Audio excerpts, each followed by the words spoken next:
Animal Farm by George Orwell. Chapter 1. Mr. Jones of the Manor Farm had locked the hen houses for the night, but was too drunk to remember to shut the potholes. With the ring of light from his lantern dancing from side to side, he lurched across the yard, kicked off his boots at the back door, drew himself a last glass of beer from the barrel in the scullery, and made his way up to bed, where Mrs. Jones was already snoring. As soon as the light in the bedroom went out, there was a stirring and a fluttering all through the farm buildings. Word had gone round during the day that old Major, the prize middle white boar, had had a strange dream on the previous night and wished to communicate it to the other animals. It had been agreed that they should all meet in the big barn as soon as Mr. Jones was safely out of the way. Old Major, so he was always called, though the name under which he had been exhibited was Wildington Beauty, was so highly regarded on the farm that everyone was quite ready to lose an hour's sleep in order to hear what he had to say. At the end of the big barn, on a sort of raised platform, Major was already ensconced on his bed of straw under a lantern which hung from a beam. He was 12 years old and had lately grown rather stout, but he was still a majestic-looking pig, with a wise and benevolent appearance in spite of the fact that his tushes had never been cut. Before long, the other animals began to arrive and make themselves comfortable after their different fashions. First came the 3 dogs, Bluebell, Jessie, and Pincher, and then the pigs, who settled down in the straw immediately in front of the platform. The hens perched themselves on the window-sills, the pigeons fluttered up to the rafters, the sheep and cows lay down behind the pigs and began to chew the cud. The 2 cart horses, Boxer and Clover, came in together, walking very slowly, and settling down their vast hairy hoofs with great care, lest there should be some small animal concealed in the straw. Clover was a stout motherly mare, approaching middle life, who had never quite got her figure back after her 4th foal. Boxer was an enormous beast, nearly 18 hands high, and as strong as any 2 ordinary horses put together. A white stripe down his nose gave him a somewhat stupid appearance, and in fact he was not of first-rate intelligence, but he was universally respected for his steadiness of character and tremendous powers of work. After the horses came Muriel, the white goat, and Benjamin, the donkey. Benjamin was the oldest animal on the farm, and the worst-tempered. He seldom talked, and when he did, it was usually to make some cynical remark. For instance, he would say that God had given him a tail to keep the flies off, but that he would sooner have had no tail and no flies. Alone among the animals on the farm, he never laughed. If asked why, he would say that he saw nothing to laugh at. Nevertheless, without openly admitting it, he was devoted to Boxer. The 2 of them usually spent their Sundays together in the small paddock beyond the orchard, grazing side by side and never speaking. The 2 horses had just lain down when a brood of ducklings, which had lost their mother, filed into the barn, cheeping feebly and wandering from side to side to find some place where they would not be trodden on. Clover made a sort of wall around them with her great foreleg, and the ducklings nestled down inside it and promptly fell asleep. At the last moment, Molly, the foolish, pretty white mare who drew Mr. Jones's trap, came mincing daintily in, chewing at a lump of sugar. She took a place near the front and began flirting her white mane, hoping to draw attention to the red ribbons it was plaited with. Last of all came the cat, who looked round, as usual, for the warmest place, and finally squeezed herself in between Boxer and Clover. There she purred contentedly throughout Major's speech without listening to a word of what he was saying. All the animals were now present except Moses, the tame raven, who slept on a perch behind the back door. When Major saw that they had all made themselves comfortable and were waiting attentively, he cleared his throat and began. Comrades, you have heard already about the strange dream that I had last night, but I will come to the dream later. I have something else to say first. I do not think, comrades, that I shall be with you for many months longer, and before I die, I feel it my duty to pass on to you such wisdom as I have acquired. I have had a long life. I have had much time for thought as I lay alone in my stall, and I think I may say that I understand the nature of life on this earth as well as any animal now living. It is about this that I wish to speak to you. Now, comrades, what is the nature of this life of ours? Let us face it, our lives are miserable, laborious, and short. We are born, we are given just so much food as will keep the breath in our bodies, and those of us who are capable of it are forced to work to the last atom of our strength, and the very instant that our usefulness has come to an end, we are slaughtered with hideous cruelty. No animal in England knows the meaning of happiness or leisure after he is a year old. No animal in England is free. The life of an animal is misery and slavery. That is the plain truth. But is this simply part of the order of nature? Is it because this land of ours is so poor that it cannot afford a decent life to those who dwell upon it? No, comrades, 1,000 times no. The soil of England is fertile, its climate is good, it is capable of affording food in abundance to an enormously greater number of animals than now inhabit it. This single farm of ours would support a dozen horses, 20 cows, hundreds of sheep, and all of them living in a comfort and a dignity that are now almost beyond our imagining.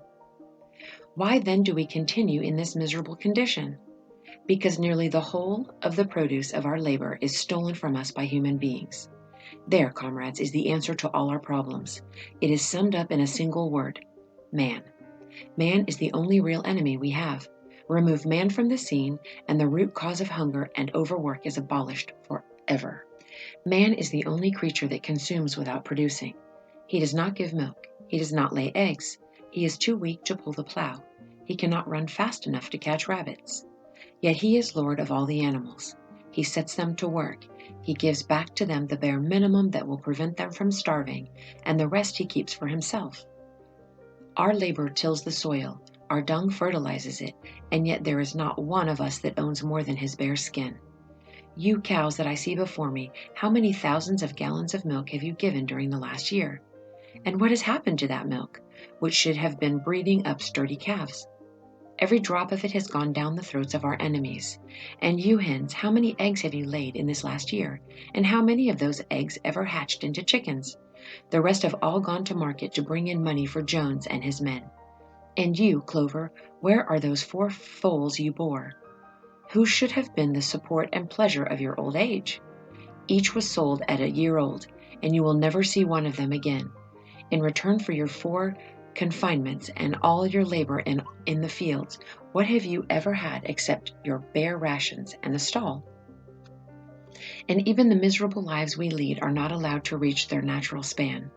For myself, I do not grumble, for I am one of the lucky ones. I am 12 years old and have had over 400 children. Such is the natural life of a pig. But no animal escapes the cruel knife in the end. You young porkers who are sitting in front of me, every one of you will scream your lives out at the block within a year. To that horror we all must come. Cows, pigs, hens, sheep, everyone. Even the horses and the dogs have no better fate. You, boxer, the very day that those great muscles of yours lose the power, Jones will sell you to the knacker, who will cut your throat and boil you down for the foxhounds. As for the dogs, when they grow old and toothless, Jones ties a brick round their necks and drowns them in the nearest pond. Is it not crystal clear then, comrades, that all the evils of this life of ours spring from the tyranny of human beings? Only get rid of man, and the produce of our labor would be our own. Almost overnight we could become rich and free. What then must we do? Why, work day and night, body and soul, for the overthrow of the human race. That is my message to you, comrades. Rebellion. I do not know when that rebellion will come. It might be in a week or in 100 years, but I know as surely as I see this straw beneath my feet that sooner or later justice will be done. Fix your eyes on that, comrades, throughout the short remainder of your lives. And above all, pass on this message of mine to those who come after you, so that future generations shall carry on the struggle until it is victorious. And remember, comrades, your resolution must never falter. No argument must lead you astray. Never listen when they tell you that man and the animals have a common interest, that the prosperity of the one is the prosperity of the others. It is all lies. Man serves the interest of no creature except himself, and among us animals let there be perfect unity, perfect comradeship in the struggle. All men are enemies, all animals are comrades. At this moment there was a tremendous uproar. While Major was speaking, 4 large rats had crept out of their holes and were sitting on their hindquarters listening to him. The dogs had suddenly caught sight of them, and it was only by a swift dash for their holes that the rats saved their lives. Major raised his trotter for silence. Comrades, he said, here is a point that must be settled. The wild creatures such as rats and rabbits, are they our friends or our enemies? Let us put it to the vote. I propose this question to the meeting. Are rats comrades? The vote was taken at once, and it was agreed by an overwhelming majority the rats were comrades. There were only 4 dissensions, the 3 dogs and the cat, who was afterwards discovered to have voted on both sides. Major continued, I have little more to say. I merely repeat, remember always your duty of enmity towards man and all his ways. Whatever goes upon 2 legs is an enemy. Whatever goes upon 4 legs or has wings is a friend. And remember also that in fighting against man, we must not come to resemble him.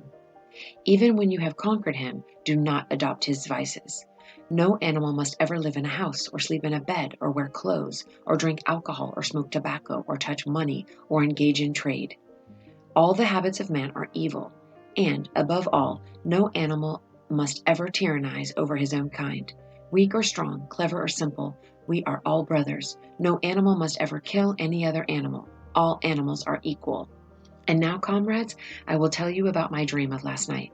I cannot describe that dream to you. It was a dream of the earth, as it will be when man has vanished. But it reminded me of something that I had long forgotten. Many years ago, when I was a little pig, my mother and the other sows used to sing an old song of which they knew only the tune and the first 3 words. I had known that tune in my infancy, but it had long since passed out of my mind. Last night, however, it came back to me in my dream, and what is more, the words of the song also came back, words, I am certain, which were sung by the animals of long ago, and have been lost to memory for generations. I will sing you that song now, comrades. I am old and my voice is hoarse, but when I have taught you the tune, you can sing it better for yourselves. It is called Beasts of England. Old Major cleared his throat and began to sing. As he had said, his voice was hoarse, but he sang well enough, and it was a stirring tune, something between Clementine and La Cucaracha. The words ran, Beasts of England, beasts of Ireland, beasts of every land and clime, hearken to my joyful tidings of the golden future time. Soon or late the day is coming, tyrant man shall be overthrown, and the fruitful fields of England shall be trod by beasts alone. Rings shall vanish from our noses, and the harness from our back. Bit and spur shall rust forever, cruel whips no more shall crack. Riches more than mind can picture, wheat and barley, oats and hay, clover, beans, and mangel wurzels shall be ours upon that day. Bright will shine the fields of England, purer shall its waters be, sweeter yet shall blow its breezes on the day that sets us free. For that day we all must labor, though we die before it break. Cows and horses, geese and turkeys, all must toil for freedom's sake. Beasts of England, beasts of Ireland, beasts of every land and clime, hearken well and spread my tidings of the golden future time. The singing of this song threw the animals into the wildest excitement. Almost before Major had reached the end, they had begun singing it for themselves. Even the stupidest of them had already picked up the tune and a few of the words.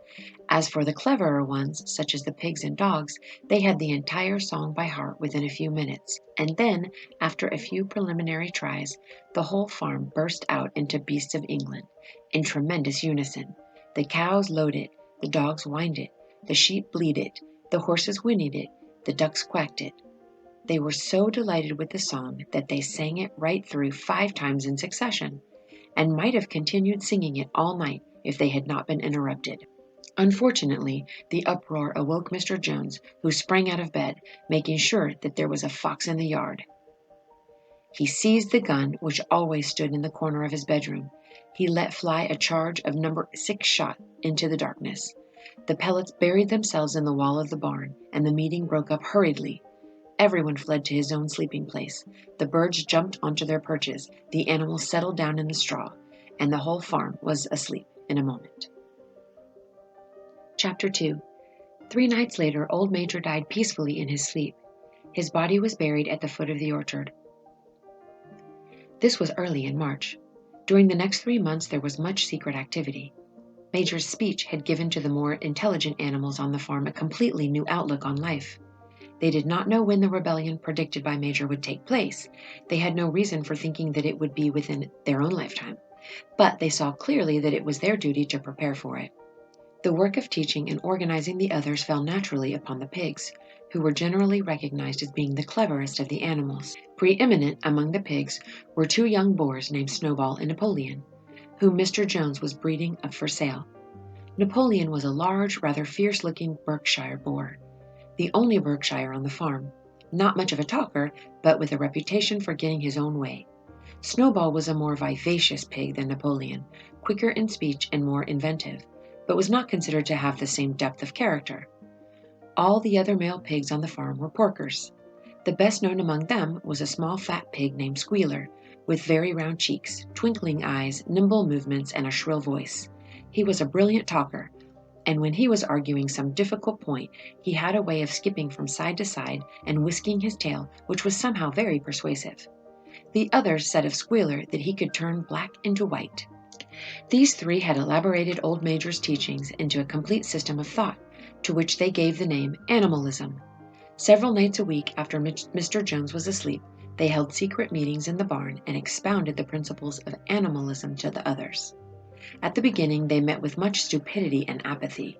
Some of the animals talked of the duty of loyalty to Mr. Jones, whom they referred to as Master, or made elementary remarks such as Mr. Jones feeds us. If he were gone, we should starve to death. Others asked such questions as, why should we care what happens after we're dead? Or, if this rebellion is to happen anyway, what difference does it make whether we work for it or not? And the pigs had great difficulty in making them see that this was contrary to the spirit of animalism. The stupidest questions of all were asked by Molly, the white mare. The very first question she asked Snowball was, will there still be sugar after the rebellion? No, said Snowball firmly. We have no means of making sugar on this farm. Besides, you do not need sugar. You will have all the oats and hay you want. And shall I still be allowed to wear ribbons in my mane? Asked Molly. Comrade, said Snowball, those ribbons that you are so devoted to are a badge of slavery. Can you not understand that liberty is worth more than ribbons? Molly agreed, but she did not sound very convinced. The pigs had an even harder struggle to counteract the lies put about by Moses, the tame raven. Moses, who was Mr. Jones's special pet, was a spy and a talebearer, but he was also a clever talker. He claimed to know of the existence of a mysterious country called Sugar Candy Mountain, to which all animals went when they died. It was situated somewhere up in the sky, a little distance beyond the clouds, Moses said. In Sugar Candy Mountain it was Sunday, 7 days a week. Clover was in season all year round. Lump sugar and linseed cake grew on the hedges. The animals hated Moses because he told tales and did not work, but some of them believed in Sugar Candy Mountain, and the pigs had to argue very hard to persuade them that there was no such place. Their most faithful disciples were the two cart horses, Boxer and Clover. These two had great difficulty in thinking anything out for themselves, but having once accepted the pigs as their teachers, they absorbed everything that they were told and passed it on to the other animals by simple arguments. They were unfailing in their attendance at the secret meetings in the barn, and led the singing of Beasts of England, with which the meetings always ended. Now, as it turned out, the rebellion was achieved much earlier and more easily than anyone had expected. In past years, Mr. Jones, although a hard master, had been a capable farmer, but of late he had fallen on evil days. He had become much disheartened after losing money in a lawsuit, and had taken to drinking more than was good for him. For whole days at a time he would lounge in his Windsor chair in the kitchen, reading the newspapers, drinking, and occasionally feeding Moses on crusts of bread soaked in beer. His men were idle and dishonest. The fields were full of weeds, the buildings wanted roofing, the hedges were neglected, and the animals were underfed. June came, and the hay was almost ready for cutting. On Midsummer's Eve, which was a Saturday, Mr. Jones went into Wellington and got so drunk at the Red Lion that he did not come back till midday on Sunday. The men had milked the cows in the early morning and then had gone out rabbiting without bothering to feed the animals.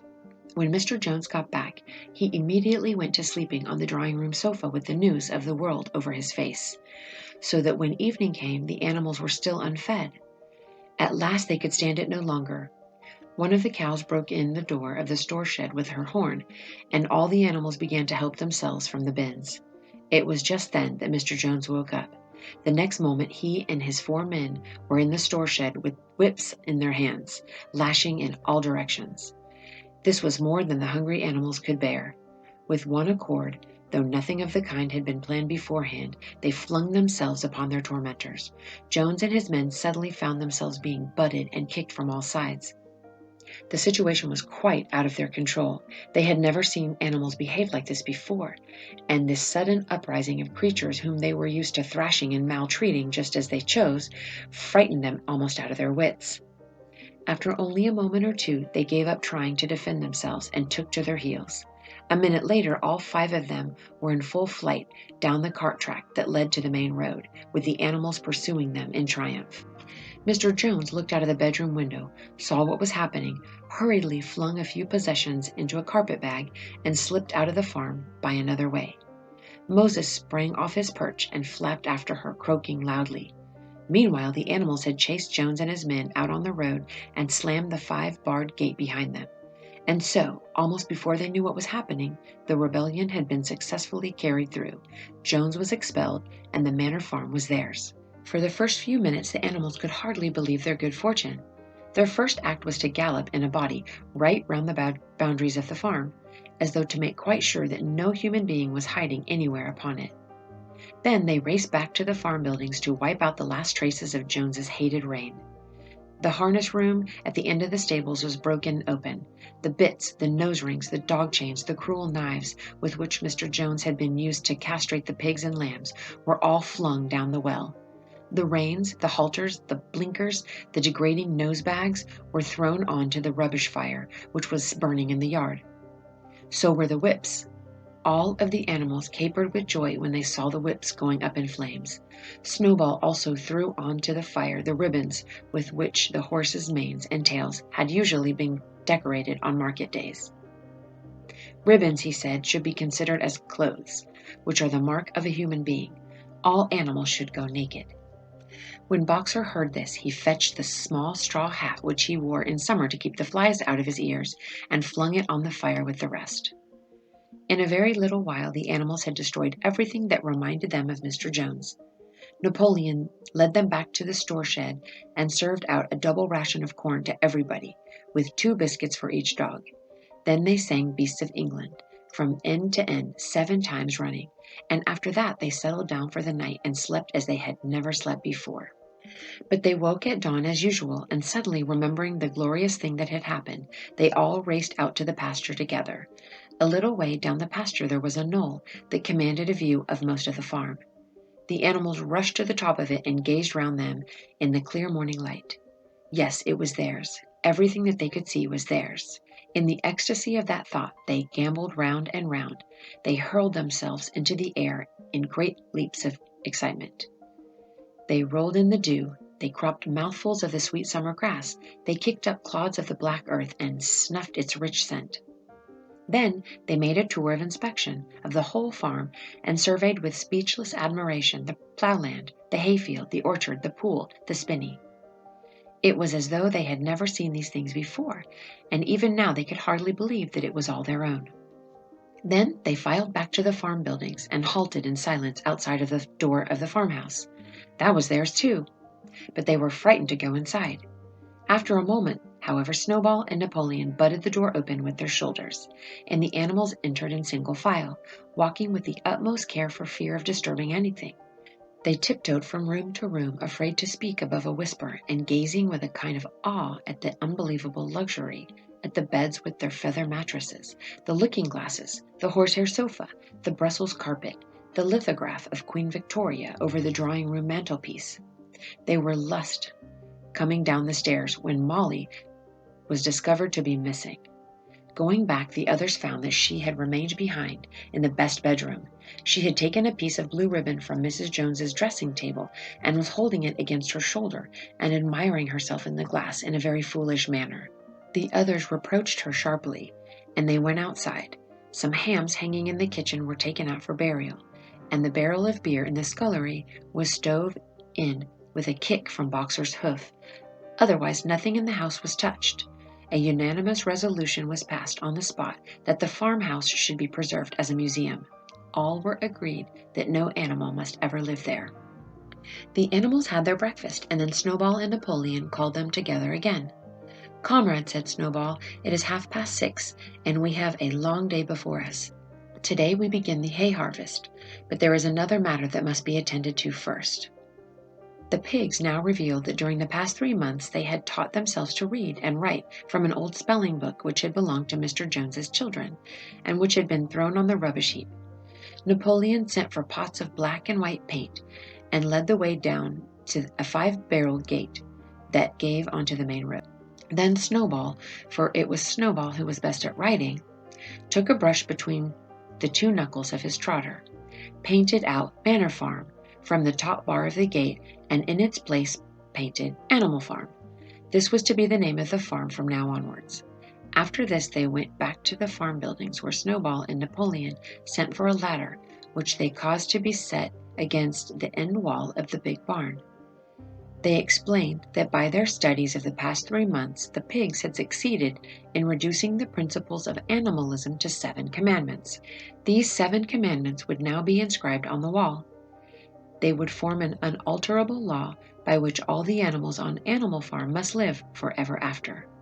With some difficulty, for it is not easy for a pig to balance himself on a ladder, Snowball climbed up and set to work, with Squealer a few rungs below him holding the paint pot. The commandments were written on the tarred wall in great white letters that could be read 30 yards away. They ran thus: The 7 commandments. Number 1, whatever goes upon 2 legs is an enemy. Number 2, whatever goes upon 4 legs or has wings is a friend. Number 3, no animal shall wear clothes. Number 4, no animal shall sleep in a bed. Number 5, no animal shall drink alcohol. Number 6, no animal shall kill any other animal. Number 7, all animals are equal. It was very neatly written, and except that friend was written friend, and one of the S's was the wrong way round, the spelling was correct all the way through. Snowball read it aloud for the benefit of the others. All the animals nodded in complete agreement, and the cleverer ones at once began to learn the commandments by heart. Now, comrades, cried Snowball, throwing down the paintbrush, to the hayfield. Let us make it a point of honor to get to the harvest more quickly than Jones and his men could do. But at this moment the 3 cows, who had seemed uneasy for some time past, set up a loud lowing. They had not been milked for 24 hours, and their udders were almost bursting. After a little thought, the pigs sent for buckets and milked the cows fairly successfully. Their trotters were well adapted to this task. Soon there were 5 buckets of frothing, creamy milk, at which many of the animals looked with considerable interest. What is going to happen to all that milk? Said someone. Jones used sometimes to mix some of it in our mash, said one of the hens. Never mind the milk, comrades, cried Napoleon, placing himself in front of the buckets. That will be attended to. The harvest is more important. Comrade, Snowball will lead the way. I shall follow in a few minutes. Forward, comrades, the hay is waiting. So the animals trooped down to the hayfield to begin the harvest, and when they came back in the evening, it was noticed that the milk had disappeared.